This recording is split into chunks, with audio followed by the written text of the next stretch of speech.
Bonsoir, bienvenue au Beauty Lab de L'Oréal. Cette fois-ci, c'était une spéciale sur la géocosmétique en Afrique.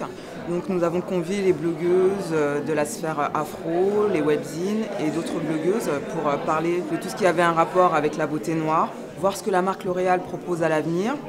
Je suis très contente d'être là parce que ça marque un peu une évolution, puisque initialement j'ai créé ce blog pour, justement parce qu'il n'y avait rien, j'avais l'impression qu'il n'y avait rien, que je cherchais des informations, je n'arrivais pas à les trouver, donc j'avais envie de partager ce que je dénichais sur le net par rapport à ça.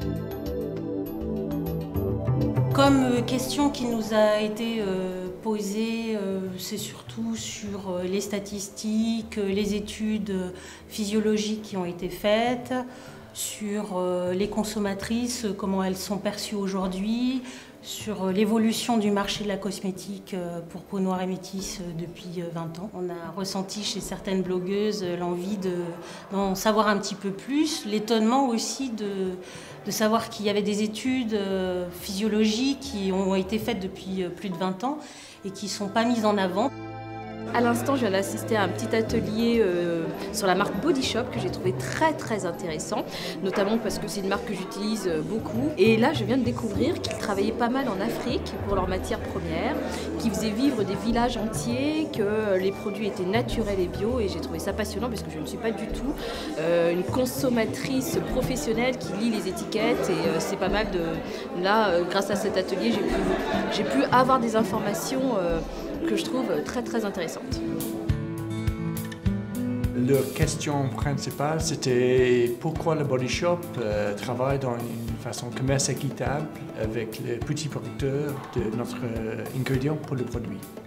Parce que les consommatrices veulent des produits innovants et de grande qualité. Le Body Shop recherche constamment les ingrédients récoltés par les petits producteurs.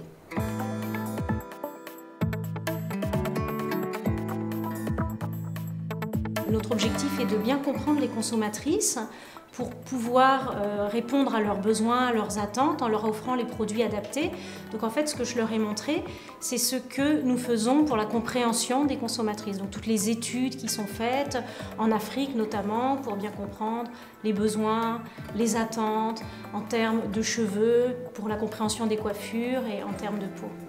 La mission en fait de la marque Soft Skin Carson est d'offrir vraiment la beauté à tous, à tout le monde, quelle que soit l'origine de nos consommateurs, hommes ou femmes, donc d'origine continent américain, Afrique ou États-Unis.